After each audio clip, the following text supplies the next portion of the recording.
네, 오늘 우리가 에베소서 마지막 본문을 읽었습니다. 예, 오늘 에베소서 책거리 해야 되니까 떡을 좀 할 걸 그런 생각을 좀 했는데 다음번에 떡을 같이 먹지요. 바울이 마지막으로 인사하는 대목입니다. 이제 에베소서의 마지막 부분이라고 생각하니까 한번 에베소서 전체 주제가 뭐였나, 우리가 에베소서를 통해서 무엇을 알게 됐지, 또 에베소서에서 과연 무엇을 우리가 배웠는지 이런 생각을 하게 됐어요. 아마도 지난주에 제가 말씀드린 것처럼 에베소서의 중심 주제는 비밀이라는 단어에 함축되어 있다라고 생각합니다. 바울은 남들보다 먼저 그 사실을 알았기 때문에 비밀이라는 단어를 사용하고 있습니다. 우선 예수님의 비밀이 있었죠. 자신을 통해서 세상을 구원하시려는 예수 그리스도의 비밀이 있었고요. 그리고 이 구원이 유대인만이 아니라 이방인들에게도 임한다라는 바울의 비밀이 있었습니다. 그리스도의 비밀과 바울의 비밀, 이것이 아마 에베소서 전체를 관통하는 내용이다 이렇게 생각합니다. 그리고 교회야말로 유대인과 이방인들이 하나가 되고 궁극적으로 하나님과 성도들이 함께 하나가 되는 현장이었습니다. 그리고 마지막으로 이 비밀을 아는 이들에게는 고난도 함께 온다, 어려움도 함께 온다라는 사실이었죠. 저와 여러분이 매일처럼 마주하며 어쩔 수 없이 짊어진 삶의 무게, 이런저런 사연으로 고통과 고난을 떠올릴 수밖에 없는 상황, 그리고 남들보다 먼저 알게 된 진리와 또 우리의 사역으로 말미암아서 여러분에게 또 그 무게가 남다르다라는 것이죠. 예수 그리스도와 바울을 떠올릴 때마다 우리도 예수 그리스도와 바울처럼 그들의 비밀을 공유한다면 그에 따른 어려움도 함께 온다는 사실을 늘 잊지 말아야 하겠습니다. 에베소서의 중심 주제를 비밀이라고 정리하고 나니까, 그러고 나서 오늘 본문을 보면 세 가지의 이야기가 담겨 있습니다. 첫째는 위로를 전하고 있죠. 근데 이제 등장하는 인물이 두기고라는 인물입니다. 21절과 22절에 나오죠. 근데 21절과 22절 여러분이 기억력이 아주 좋으시면 거의 2년 전쯤에 이 본문을 같이 상고한 적이 있습니다. 골로새서 마지막하고 똑같습니다. 골로새서 4장 7절과 8절에 이렇게 나옵니다.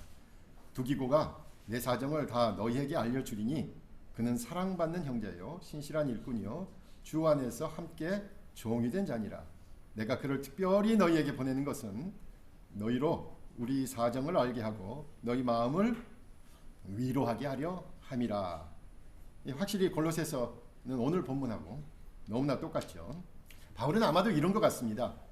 편지를 여기저기 쓰면서 아까 우리 전선 말한 것처럼 교회로도 보내고 개인에게도 보내면서 동일한 주제나 동일한 인물에 대해서 이야기를 저기에도 쓰고 여기도 좀 쓰고 유사한 이야기를 여기저기 다른 편지에 전한 것으로 보입니다.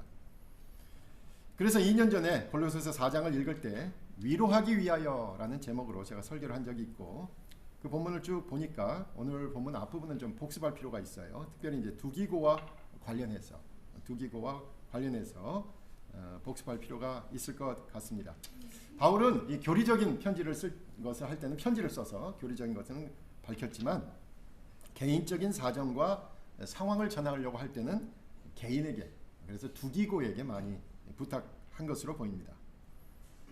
두기고가 전한 건 그러니까 교리적인 내용은 아니에요. 개인적인 사정들이죠. 그래서 보다 친숙하고 친밀하고 감성적인 내용들을 두기고가 전했을 겁니다. 오늘 본문에도 분명히 나오죠. 두기고를 보낸 이유는 위로하려고. 그래서 무슨 위로인가 봤더니 한 세 가지 정도의 위로가 있습니다. 첫 번째는 뭐냐면 이 두기고가 등장하는 몇몇 본문에 보면 디도서 3장 12절에 보면 디도예요. 사람입니다. 디도에게 보낸 편지를 보면 이거예요. 내가 두기고를 자네가 사역을 하고 있는 그레데에 보낼 터이니 디도 자네는 이를 두기고에게 맡기고 내가 겨울을 지날 니고볼리로 오게나. 이런 내용이에요. 다시 말하자면 두기고는 어떤 사람이냐면 디도를 바울에게 오려고 잠시 휴가를 내는데 그러면 디도 자리가 비잖아요. 그러니까 두기고 네가 자네가 가서 디도의 일을 맡을 때니까 디도 자네는 나에게 오세, 이런 내용입니다. 그러니까 어떻게 위로합니까? 남의 일을 함께하면서, 사역을 함께하면서 위로하는 사람이었어요. 디모데후서 4장 11절과 12절에도 이런 표현이 나옵니다. 누가만 나와 함께 있느니라. 내가 올 때 마가를 데리고 오라. 그가 나의 일에 유익하니라. 두기고는 에베소로 보내었느니라. 다시 말하자면 두기고는 또 디모데에게 바울이 나에게 좀 와라. 디모데 아까 말한 것처럼 마지막 시기에 쓴 것으로 보이잖아요. 그러니까 거의 유언처럼 디모데에게 자네 오게나. 근데 디모데가 지금 받고 있는 교회가 에베소 교회거든요. 그 에베소 교회를 누가 맡아요? 잠시 두기고가 가서 맡는 거예요. 그러니까 두기고는 어떤 사람이냐면 디도를 빼올 때 가서 사역을 한 사람이에요. 디모데가 바울을 만나러 올 때 그때 바로 디모데를 대신해서 그 일을 맡은 사람이에요. 그래서 두기고는 주의 일을 함께하면서 위로를 전한 사람입니다. 여러분, 누구 위로한다고 그러면 그 사람 위를 같이 좀 해주세요. 말로만 위로해. 어렵지, 힘들지, 그러면서 그냥 말로만 때우지 마시고 그분이 무엇을 하는지 그 일을 좀 나눠할 생각을 해야 위로가 되겠죠. 또 두기고는 사도행전에 보면 특히 소아시아 지방을 돌아다니면서 바울이 했던 사역을 도왔는데, 갈라디아서 2장 10절에는 이렇게 나오죠. 다만 우리에게 가난한 자들을 기억하도록 부탁하였으니 이것은 나도 본래부터 힘써 행하여 왔노라. 다시 말하자면 가난한 사람들을 돕기 위해서, 특별히 바울은 전도 여행을 할 때마다 헌금을 거뒀어요. 구제 헌금을 걷고 그것을 어디로 가져갔냐면 예루살렘의 가난한 교회, 박해받고 있는 예루살렘 교회에 보내기 위해서 그 일을 했는데, 그 일을 두기고와 같이 했습니다. 그러니까 두기고는 또 무슨 일을 했습니까? 실제로 경제적인 도움을 주면서 위로를 한 사람. 여러분, 그렇죠? 위로한다 그러면 경제적인 도움도 같이 가야 되는 겁니다.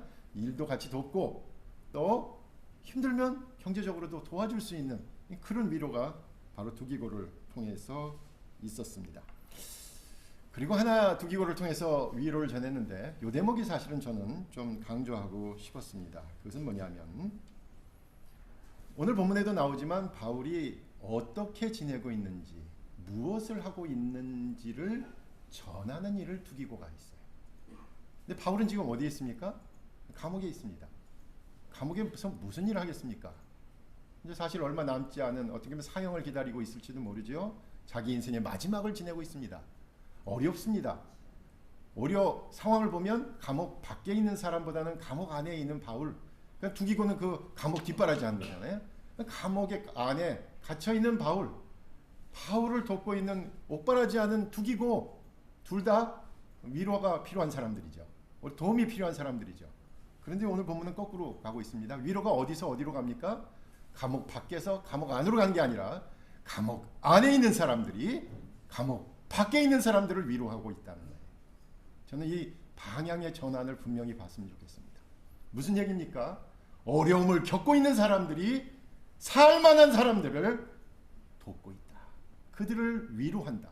그들을 격려한다라는 겁니다. 어떻게 해요? 그들이 어떻게 지내는지, 그들이 무엇을 하는지를 이야기할 때 감옥 안에서도 그렇게 믿음을 지키는군요. 그 어려운 상황에서도 그렇게 신앙생활을 하는군요. 아니, 그런 상황에 교회를 계속해서 위해서 기도하고 있군요. 라는 그 어떻게 하는지, 무엇을 하는지를 보면서 그 이야기를 전할 때 오히려 감옥 밖에 있는 사람들이 위로를 얻는다라는 사실입니다. 그래서 저는 여러분에게 부탁합니다.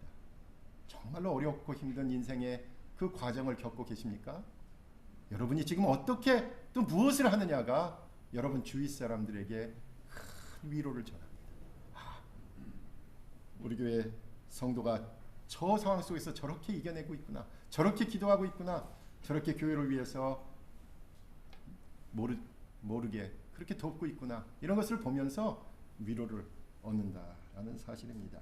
그래서 첫 번째, 이 두기고를 통한 위로는 이를 대신하면서 경제적으로 도움을 주면서, 그리고 어려운 일을 겪는 그 모습과 그 신앙과 그 상황을 전하면서 오히려 위로를 주고 있다라는 거죠. 두 번째는 오늘 본문 23절에 나온 내용인데, 바울은 하나님의 사랑을 전하고 있습니다. 하나님의 사랑. 저는 하나님의 사랑을 생각하면서 조금 에베소서 전체에 대해서 제가 처음부터 갖고 있었던 문제의식을 발견했습니다. 그것은 전체적으로 에베소서를 읽으면 예정론의 주장에 아주 좋은 본문들이 많이 있어요. 저는 개인적으로 예정론에 대해서는 좀 비판적인 생각을 갖고 있기 때문에 사실 에베소서 처음부터 읽으면서 상당히 좀 주저했고 에베소서를 끝까지 설교할 수 있을까 이런 걱정도 있었습니다. 큰 도전이 됐다는 얘기예요. 실제로 에베소서 1장에 예정에 대한 본문으로 가득 차 있었습니다. 1장 4절에 이렇게 되어 있죠. 곧 창세전에 그리스도 안에서 우리를 택하사, 창세전에 우리를 택하셨다라는 표현이 있고요. 1장 5절에서는 그 기쁘신 뜻대로 우리를 예정하사, 1장 9절에서는 그리스도 안에서 때가 찬 경륜을 위하여 예정한 것이니, 그리고 1장 11절에서 모든 일에 그의 뜻의 결정대로 일하시는 이의 계획을 따라 우리가 예정을 입어. 굵직굵직한 표현들, 예정론 좋아하는 사람들, 하나님의 선택과 예정에 관한 아주 중요한 본문들이 에베소서 1장에 가득 들어 있습니다. 저는 본문을 읽으면서 그렇게 말씀드린 기억이 있습니다. 예정, 하나님 모든 것을 다 계획하시고 이끌어 가신다라는 그 이야기의 관점이 뭘까? 바울은 지금 인생의 마지막에 있지 않습니까? 마지막 순간에 앞으로 닥칠 커다란 하나님의 궁극적인 개입의 때, 아마도 바울은 곧 주님이 오시리라 이렇게 기대했던 것이죠. 그러니까 끝의 관점에서 보면, 자기 인생의 끝에서, 아니 우주의 끝의 관점에서 보면, 결국 하나님의 관점에서 본다면, 단번에 심판하실 하나님의 관점에서 보니까 결국 마지막의 관점에서는 모든 것은 하나님께서 예정하시고 하나님께서 계획하시고 하나님께서 주관하신 것이라는 신앙 고백이 가능하다라는 거겠죠. 그렇게 본다면 예정이라는 것은 모든 것을 다 아시고 모든 것을 다 계획하시고 모든 것을 다 이루실 하나님의 절대성, 절대적인 권력을 갖고 계신 하나님을 인정하면 자연히 나오는 고백이었을 것입니다. 그런데 저는 이번에 다시 본문을 보면서 좀 다른 생각을 하게 됐어요. 에베소서 왜 가장 마지막에 바울이 처음에 1장에 그래 나오는 예정이라는 말을 그토록 사랑했을까를 오늘 이 본문 안에서 발견하게 되었습니다. 그것은 하나님의 예정에 따라 태초부터 구원을 받았다는 이런 이야기는 아무나 할 수 있는 얘기는 아니겠다. 이거는 태초부터 나를 예정해서 구원하셨다라고 얘기할 수 있는 것은 무엇이냐? 구원의 확신이 있는 사람만이 이런 이야기 주장을 할 수 있겠다라는 생각을 하게 됐어요. 만약에 구원의 확신이 없다면 예정이라는 단어 아무 의미가 없죠. 하나님께서 태초부터 나를 예정하셨어라는 이야기는 내가 구원받았다라는 그 이야기의 다른 표현이에요. 바울처럼 태초부터 그리스도 안에서 우리를 택하사라고 고백할 수 있는 것은 자신이 받은 구원이 자신으로 말미암은 것이 아니라 바로 하나님의 강권적인 사랑에 의한 것이다 라고 말하는 거죠. 내가 확신하는 구원은 이미 처음부터 계획된 하나님의 일방적인 사랑이었다 라고 고백하는 겁니다. 그 어떤 상황에서도 예수 그리스도를 통해 우리를 구원하실 하나님의 배타적인 사랑이었다고 감격하고 있는 거죠. 그리고 그 사랑을 지금 예배를 통해서 하나님께 감사하며 찬양하며 영광을 돌린다는 표현이 함께 나오는 것입니다. 다시 말하자면 하나님의 예정하심이란 말은 내가 구원받았다라는 사실에 대한 하나님의 사랑, 그 하나님의 크신 사랑, 그 하나님의 강권적인 사랑에 대한 또 다른 표현이겠구나라는 생각이 들었습니다. 그것은 바로 어디서 구현됩니까? 예배 시간에 바로 이 이야기를 하는 거죠. 그래서 에베소서 1장은 예배 상황에 반복되는 말씀이다라고들 생각했습니다. 오늘 23절에서도 한번 가만 들어보세요. 예배를 마치고 세상으로 향해 나가는 이들에게 축도하는 것과 같은 내용입니다. 이렇게 되잖아요. 아버지 하나님과 주 예수 그리스도로부터 평안과 믿음을 겸한 사랑이 형제들에게 있을지어다 라고 그들에게 축복하는 그런 내용입니다. 그러므로 에베소서 1장에서 강조한 예정의 관점에서 보니까 이 모든 것이 결국은 하나님의 사랑으로부터 비롯된 것이다 라는 감격이죠. 그 하나님의 사랑을 생각하면 그 어떤 상황에서도 평안을 얻을 수 있고 그 하나님을 향한 믿음을 끝까지 지킬 수 있다 라는 의미에서 사랑과 예정은 같은 맥락에서 생각해 볼 수 있을 것입니다. 마지막으로 셋째는 24절의 내용입니다. 은혜를 전하고 있습니다. 에베소서에서 가장 마지막에 이게 24절인데요. 바울은 강조합니다. 이 모든 것을 통해서 에베소 성도들에게 부탁하는 거죠. 뭐예요? 하나님께서도 두 기고를 통해서 위로를 전하고 하나님의 사랑을 다시 한번 각인시키면서 마지막에 예수 그리스도에 대한 사랑을 잃지 말라. 예수 그리스도의 사랑, 그 사랑을 잃지 말라.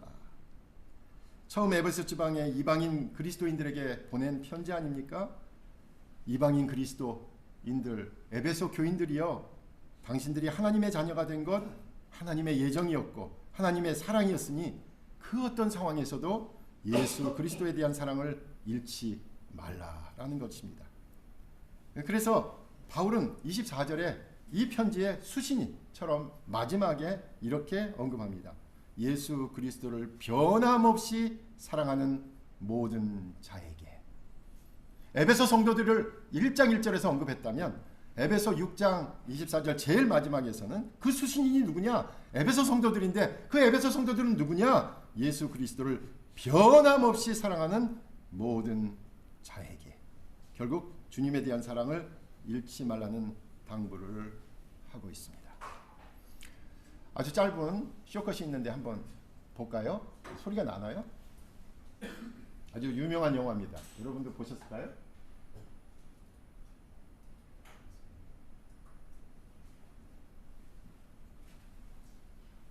예, 영화를 보시면 좋고요. 3분짜리 컷을 보셔도 좋는데 아주 짧은 쇼컷으로 있는 걸 봤어요. 나와요? 예. 뭐 끌 것도 없어요.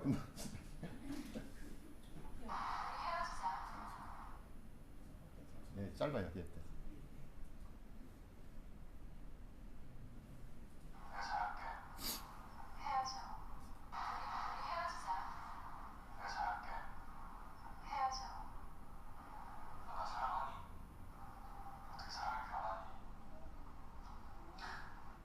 됐습니다. 예. 보셨죠? 여기 핵심은 뭐예요?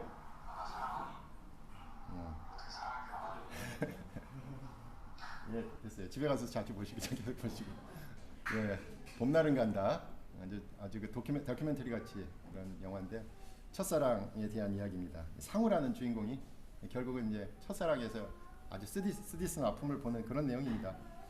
그러면서 이제 한 단계 성장한다는 내용인데 저는 오늘 바울의 그 변함없이 그리스도를 사랑하는 성도들에게 모든 이에게 이렇게 얘기할 때 이 영화 제목이 생각났어요.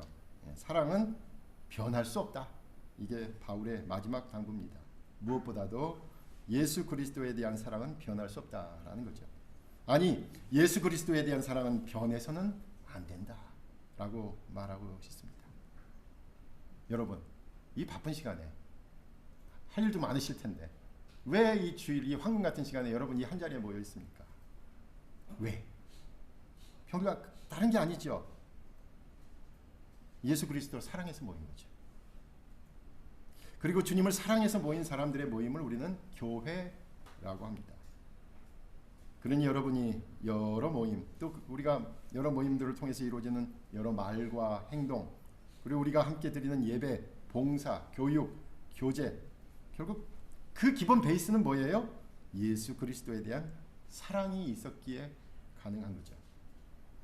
주님에 대한 관심으로 시작했습니다. 주님에 대한 애정으로 지속되었다면 이제 주님에 대한 사랑으로 지금 저와 여러분이 한 공간에 동일한 시간 경험을 하고 있는 겁니다. 예수 그리스도를 사랑하기 때문에 다소 이해가 되지 않는 생각을 가진 사람들과도 함께 할 수 있습니다. 만약 예수 그리스도에 대한 사랑이 없다면 지금처럼 이렇게 유행이 빠르게 지나가고 개성이 강해야 튀는 이 사회에서는 나와 다른 사람과 함께하는 것 정말로 큰 고통일 겁니다. 그런데 다른 생각을 가진 사람도 그분이 예수 그리스도에 대해서 솔직하다라는 것을 발견한 순간, 그리고 그것을 인정한 그 한 가지 이유만으로 그분과 많은 시간을 함께 보낼 수 있습니다. 예수 그리스도를 사랑하기 때문에 때로는 오해가 되는 말을 들어도 허허 하면서 넘길 수 있습니다. 그 말도 결국은 그 사람이 예수 그리스도를 사랑해서 그 말을 한 걸 거야 라고 이해할 수 있습니다. 그 말도 너무나 주님을 사랑해서 그 말을 할 수밖에 없었을 거야 라고 수용할 수 있습니다. 예수 그리스도를 사랑하기에 때로는 부자연스러워 보이고 너무 과한 것 같기도 하고 지나치게 보이는 행동을 이해할 수 있습니다. 아직은 다듬어지지 않아도, 아직은 서툴러 보여도, 아직은 시행착오도 겪고 있지만 궁극적으로 예수 그리스도에 대한 사랑으로 한 행동이라고 본다면 용납될 수 있습니다. 늘 기억하시기 바랍니다.